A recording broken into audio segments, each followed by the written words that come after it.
అయ్యా అమెరికా దేశ అధ్యక్షుడు ఎలా కాగలిగావు? నీ పాండిత్యమా? మేబీ, కానీ అది కాదు ముఖ్య కారణం. నీ తలక ఇంతలా ఉండటాన్ని బట్టా? మేబీ, కానీ ముఖ్య కారణం అది కాదు. పెద్ద పెద్ద డిగ్రీలు ఉండటాన్ని బట్టా? మాటకారితనం ఉండటాన్ని బట్టా? తెలివితేటలు ఉండటాన్ని బట్టా? దేన్ని బట్టి?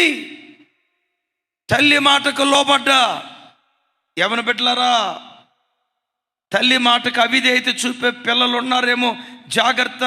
నేను శపించట్లా, వాక్యం అంటుంది తల్లి మాటకు అవిధేయత చూపే కుమార్తె బ్రతుకు చెదరగొట్టబడుతుందట. చింపిరేసిన ఇస్రాకులాగా ఆ బ్రతుకు మారిపోతుందని దేవుని వాక్యం ఘంటాపదంగా చెప్తూ ఉంది. నిజమే. ఒకటి జార్జ్ వాషింగ్టన్నే కాదండి, తల్లి మాటకు విధేయత చూపటాన్ని బట్టి దేశ అధ్యక్షుడు అవటం తానొక్కడే కాదు. యోసేపు ఐగుప్తు దేశానికి రాజు ఎందుకు అయ్యాడు చెప్పండి? కొంచెం గట్టిగా. తండ్రి మాటకు లోబడ్డా, తల్లి మాటకు లోబడ్డా? తండ్రి మాటకు లోబడి, రే నాన్న అన్నయ్యోళ్ళు పలానా చోటుకి వెళ్ళారు, నువ్వు వెళ్ళి వాళ్ళకి ఆహారం ఇచ్చి వాళ్ళ క్షేమ సమాచారం తీసుకురా అని అన్నారు. యోసేపు స్థానంలో ఇంకో పిల్లోడికి అనుకుంటే నేను బాను. వాళ్ళు ఏమన్నా మంచివాళ్ళ? వాళ్ళు నన్ను చంపాలని చూస్తూ ఉంటే నేను అక్కడికి వెళ్ళిన తర్వాత నా పీక పిసికి చంపేస్తే దిక్కెవరు? నేను బాను. అరే నాన్న యోసేపు పోరా, నీకు గడ్డం పట్టుకుంటా, నీకు దండం పెడతా, నువ్వు గడ్డం పెట్టుకో, నమస్కారం చేసుకో. ఒకవేళ నీ పిల్లలకి అంత ప్రేమ అంటే ముసిలోడా నువ్వేబో, నేను బాను అని.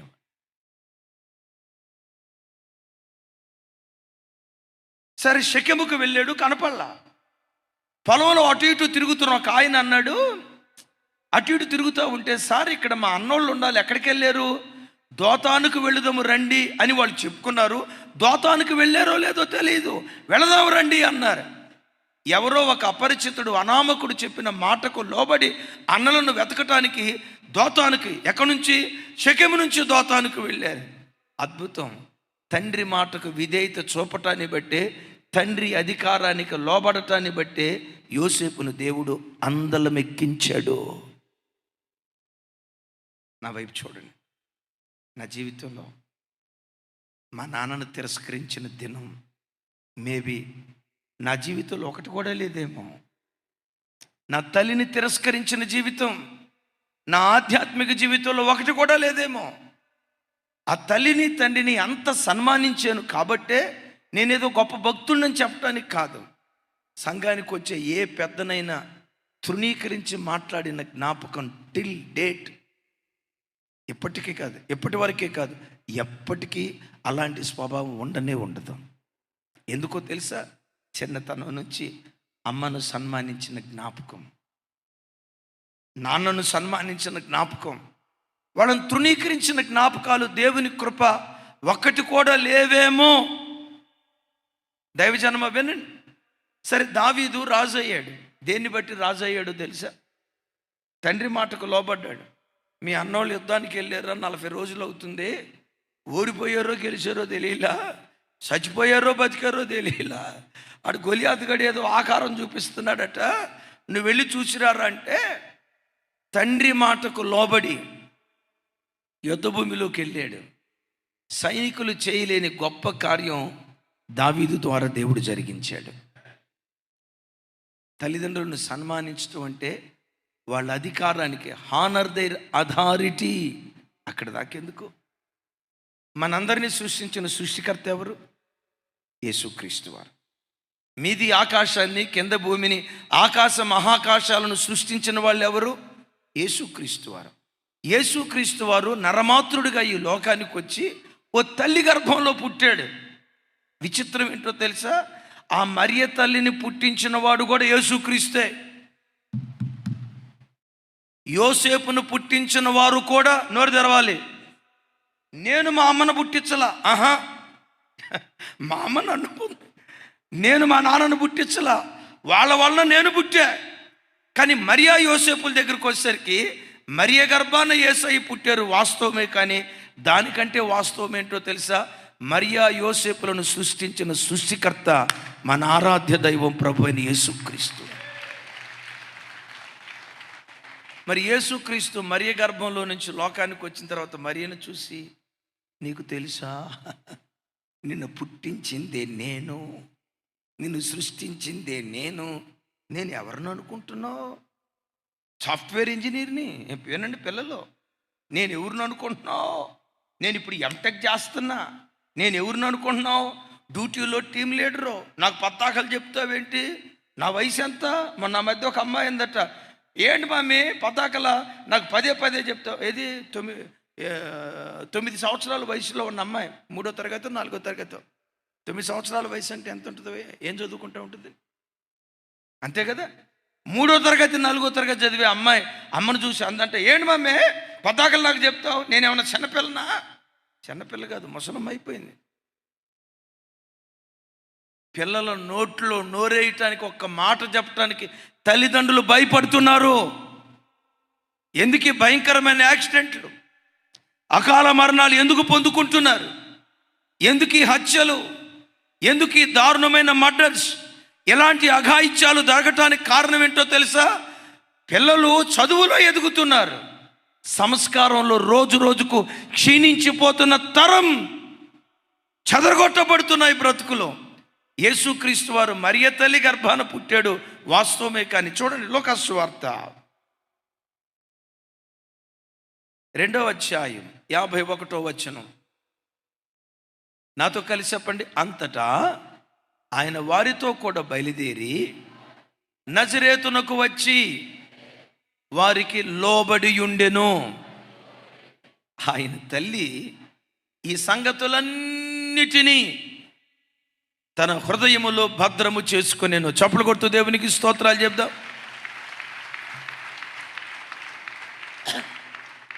అందరూ నా వైపు చూడండి.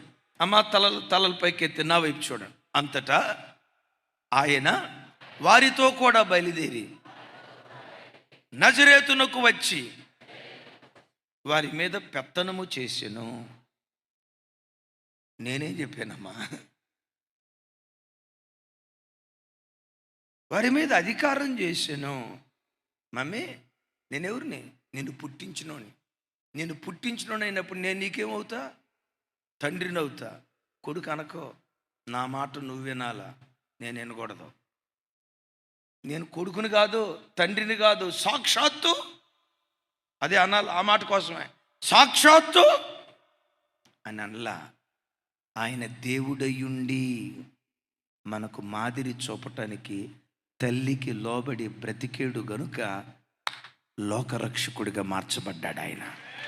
ప్రపంచానికి దీవెన కారణంగా మార్చబడ్డాడు ఆయన. అమ్మా నా వైపు చూడండి. ఇంటికి వెళ్ళిన తర్వాత దేవుడు మీకు ఇచ్చిన ఆ భక్తి కలిగిన అమ్మను చూసి, అమ్మా ఇంకెన్నడూ నీ మాట తిరస్కరించును, ఇంకెన్నడూ నీ మాటకు నేను అవిధేయత చూపును. యేసయ్య తల్లి మాటకు ఎలా లోబడి బ్రతికాడో నీ మాటకు అలా లోబడి బ్రతుకుతానని ఆ కన్న తల్లి అథారిటీకి మీరు లోబడి బ్రతకండి. యేసయ్యని ఎలా లోకరక్షకుడిగా మార్చాడో నీ కుటుంబానికి రక్షకురాలిగా దేవుడు మారుస్తాడు, రక్షకుడిగా దేవుడు మారుస్తాడు. తేడా వచ్చిందా? రక్షకుడు కాదు, భక్షకుడు అయిపోతావు. జాగ్రత్త. Honour there authority. నంబర్ 2, సన్మానించడం అంటే ఏంటి? సన్మానించడం అంటే ఏంటి? Honour their affection, honour their affection and achievements, honour their affection and achievements. చూడండి ఆ పిల్లలు వాళ్ళ నాన్నకి ఏం చేస్తున్నారు, కొంచెం చూడండి అమ్మా, చూడండి నా వైపు కదా, ఫోటో చూడండి. చిన్నపిల్లలుగా ఉన్నప్పుడు మనం అందరం అది చేసిన వాళ్ళం, కానీ కొంచెం పెద్దోళ్ళు అయిన తర్వాత, నేను అన్న చిన్నపిల్లనా నాకు తెలీదా, అమ్మ అమ్మ అమ్మ అమ్మ అని ఒక భక్తుడు ఇలా అంటాడు. 13 సంవత్సరాల వయసు వచ్చే వరకు ప్రతి పిల్లోడు, ప్రతి అమ్మాయి అబ్బాయి 13 సంవత్సరాల వయసు వచ్చే వరకు కుక్కల్లాగా ఉంటారట. కుక్క ఎప్పుడు ఇంటి యజమానుడు వెనకే తిరుగుతూ ఉంటుంది, ఇంటి యజమానుడు వెనకే తిరుగుతూ ఉంటుంది. యజమానుడు ఎక్కడ కూర్చుంటే అక్కడ, ఎక్కడ లేస్తే అక్కడ, ఎక్కడ పండుకుంటే అక్కడ. 13 సంవత్సరాల వయసు వచ్చే వరకు మమ్మీ మమ్మీ మమ్మీ మమ్మీ. అందుకనే సామెత ఒకటి ఉంది కదా, మా అబ్బాయి తల్లి సాటు అనండి అన్నమాట. 13 సంవత్సరాలు దాటినే తల్లి బిడ్డసాటు తల్లి బిడ్డసాటు తల్లి అయిపోద్ది. 13 సంవత్సరాల వయసు వచ్చే వరకు మమ్మీ మమ్మీ మమ్మీ మమ్మీ అని పిల్లలందరూ తల్లిచాటు బిడ్డలు అయిపోతారు. అంటే యజమానుని కుక్క ఎట్లా వెంబడిస్తుందో అట్లా వెంబడిస్తారు. విచిత్రం, 13 దాటాడా కుక్క కాస్త పిల్లి అయిపోద్దట. పిల్లి యజమాని దగ్గరికి ఎప్పుడు వస్తుందో తెలుసా? అవసరం వచ్చినప్పుడు, ఆకలి అయినప్పుడు. కొంతమంది బిడ్డలు తల్లిదండ్రులను ఎట్లా వాడుకుంటారంటే, నానేమో పరుసు, అమ్మేమో నరుసు.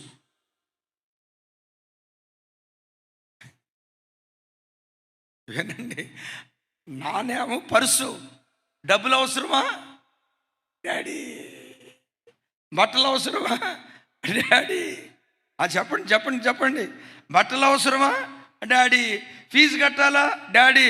కొంతమంది తండ్రిని ఏటీఎం సెంటర్లాగా వాడుకుంటారు, ఏటీఎం కార్డులో వాడుకుంటారు. డబ్బులు అవసరం వచ్చినప్పుడు డాడీ ఏమో పర్సు, ఆరోగ్యం బాగానప్పుడు వీడు తిరిగి తిరిగి తిరిగి తిరిగి అర్ధరాత్రి అపరాత్రి రోడ్లు ఎమ్మటి తిరిగి జ్వరం వచ్చిన తర్వాత, ఈ జ్వరం 104 డిగ్రీలకు పోతే ఆడు మంచం పక్కన కూర్చునేది ఎవరు?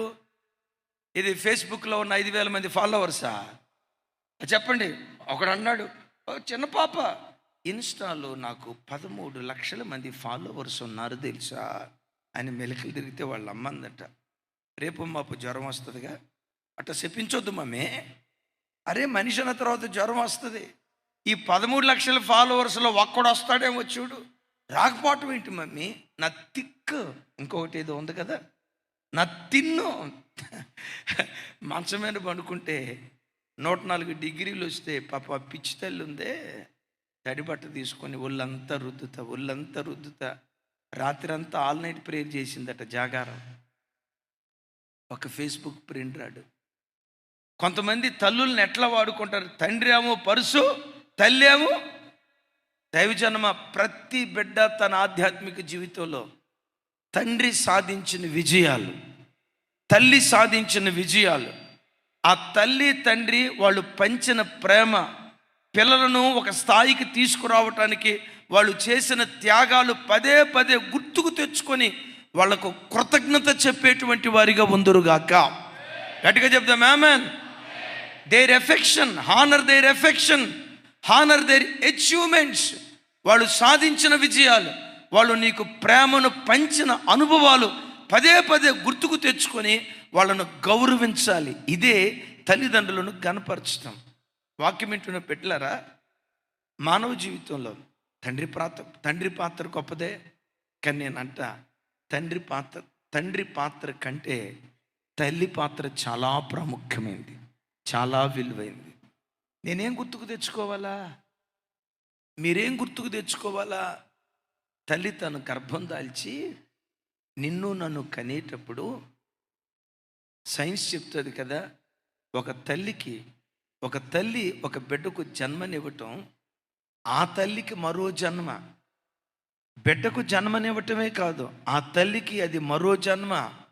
శిశువును కనేటప్పుడు 20 ఎముకలు ఒకేసారి పటపట పటపట విరిగిపోతే ఎంత నొప్పి ఉంటుందో, తల్లి ఒక శిశువును కనేటప్పుడు అంత నొప్పిని భరిస్తుందట.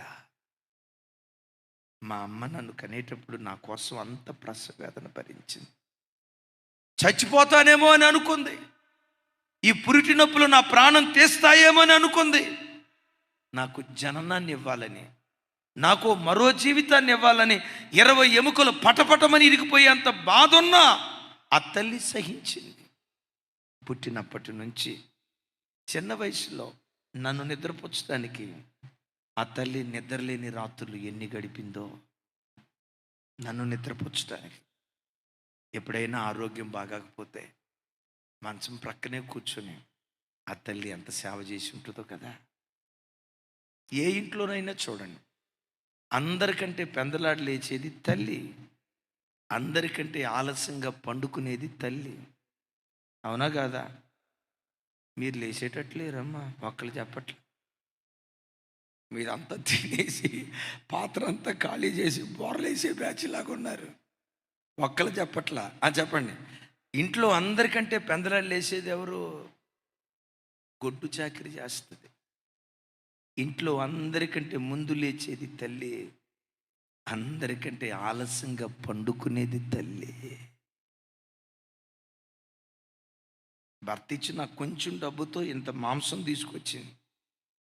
ఇంటిల్ల పాది, సరే తల కొంచెం వేసుకుందాంలే అని అనుకుంది. పిల్లలు ఉంటారు కదా, అమ్మకుందో లేదో పట్టించుకోడు, నాన్నకుందో లేదో పట్టించుకోడు. వాళ్ళు తెచ్చింది 1/2 కిలో మటను, ఇంట్లో ఉంది 6. అమ్మ అందుకని ఏం చేసేది, ఆ 1/2 కిలో మటన్ అందరికీ సర్దటానికి ఓ బకెట్ నీళ్లు పోస్తుంది. బాప్తిస్మం మటన్ అది, బకెట్ నీళ్లు పోస్తుంది. తల ఓ గరిటేద్దాంలే అని అనుకుంటుంది. కూర అందులో అది మాంసం కదా. ఈ పిల్లోడు ఏం చేస్తాడు, మమ్మీ ఇంకొంచెం వేయి, మమ్మీ ఇంకొంచెం వేయి, మమ్మీ ఇంకొంచెం వేయి. వీడికి ఎట్టా చెప్పాలో అర్థం కాక, నాన్న కొంచెమే ఉంది అని చెప్పలేక కొంతమంది తల్లులు ఏం చేస్తారో తెలుసా, కూర వేసేటప్పుడు ఒక శబ్దం చేస్తారు. ఏ శబ్దం?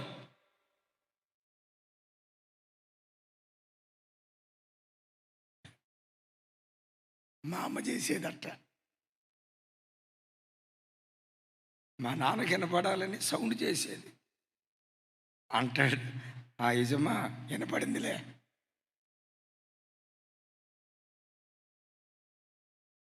చాలాసార్లు ఇక్కడ కూర్చున్న తల్లులను ఇంటికి వెళ్ళిన తర్వాత అడగండి, మన కడుపు నిండా భోజనం పెట్టి వాళ్ళు పచ్చి మంచినీళ్ళు త్రాగి ఆ రాత్రి విశ్రమించిన తల్లులు ఎంతోమంది ఉన్నారు. తాను ఆకలితో పండుకొని, కూర లేకపోతే ఒట్టి అన్నం వేసుకొని, ఉల్లిపాయ నంచుకొని, బెల్లపు ముక్క నంచుకొని, మరొక గత్యంతరం లేక కడుపు మార్చుకున్న తల్లులు ఎందరో. ప్రతి క్షణం నన్ను ఎంత స్థాయికి తీసుకురావటానికి ఈ తండ్రి ఎన్ని త్యాగాలు చేశాడో, ఈ తల్లి ఎంత త్యాగం చేసిందో. దైవజనమా, సృష్టిలో తల్లి ప్రేమను మించిన ప్రేమ మానవాళి జీవితంలో అందుకనే దేవుడే తన ప్రేమను ఎవరి ప్రేమతో పోల్చాడు? దేవుడే తన ఆదరణ ఎవరి ఆదరణతో పోల్చాడు? ఒకని తల్లి వానిని ఆదరించినట్లు. స్వరమెత్తాలి. ఒకని తల్లి వానిని ఆదరించినట్లు నేను మిమ్మల్ని ఆదరిస్తాను అని అన్నాడే. నిజమే, దేవుడే తన ఆదరణ మానవాళికి అర్థం కావటానికి ఒక తల్లి ఆదరణతో, తల్లి ప్రేమతో ఆయన పోల్చుకుంటూ వచ్చాడు. వాళ్ళు చేసిన త్యాగాలు గుర్తుకు తెచ్చుకొని వాళ్ళను మనం గౌరవించాలి. వాళ్ళు చేసిన త్యాగాలు గుర్తుకు తెచ్చుకోవటమే తల్లిదండ్రులను హానర్ చేయటం. చూడు, నీ తండ్రి వేసుకునే బనియన్, నీ తండ్రి వేసుకునే చొక్కాయి, కొన్ని సందర్భాల్లో ఈ వెల్డింగ్ షాప్స్లో పనిచేసే అన్నోళ్ళని ఎప్పుడైనా చూడటానికి వెళ్తే కడుపు తరుక్కుపోయేది. నాకు ఎప్పటికీ బాగా గుర్తు. రాజమోహన్ అన్న వచ్చారా? రాజమోహన్ అన్న ఒక వెల్డింగ్ పని చేస్తూ ఉండేవాళ్ళు. నాకు రాజమోహన్ గారు అని అంటంతో మంచి ధనిక కుటుంబం, అంటే సంపన్న కుటుంబం అంటే వాళ్ళ వరకు వాళ్ళు మంచి స్థితిలో ఉన్నారు అని అనుకుంటూ ఉండేవాడిని. ఉన్నారు, వాస్తవమే. కానీ ఒక సందర్భంలో నేను ఆయన పనిచేసే పని స్థలానికి వెళ్ళాల్సి వచ్చింది. మీరు నమ్ముతారా, ఇది జరిగి 20 సంవత్సరాలు అవుతుంది. ఆయన చూడటంతో నా కళ్ళెమ్మటి నీళ్ళు పటపట పటపటపని అట్లా కారుతా ఉంటే కళ్ళలో నీళ్లు కుక్కున్నా. రాజమోహన్ గారు అంటంతో సంఘ పెద్ద, మంచి కుటుంబం, వాళ్ళ వరకు వాళ్ళు మంచి స్థితిలో బ్రతుకుతున్న కుటుంబం. నా ఊహల్లో అది ఉంది, అది వాస్తవమే. కానీ కుటుంబాన్ని ఆ స్థాయికి తీసుకెళ్ళటానికి ఆయన చేసిన త్యాగం చెప్తా చూడండి. ఆయన చూస్తే నాకు రాజమోహన్ గారు కావాలయ్యా అని అంటే ఒక ఆయన వచ్చి నిలవబడ్డాడు. మొత్తం ఇనుముకు పట్టిన సినుమంతా, తుప్పంతా ఆయన బట్టలకు బట్టి ఉంది. మొత్తక బాసిన బట్టలు. అసలు ఆ మనిషిని నేను చూడటానికి గుర్తుపట్టలేనంత ఇదిగా ఉన్నాడు. అన్న నాకు రాజమోహన్ గారు కావాలి అని అంటే ఆ కళ్ళకు పెట్టుకున్న స్పెడ్స్ తీసి నేనేనన్న రాజమోహన్ గారిని అన్నాడు. అన్న మీరా?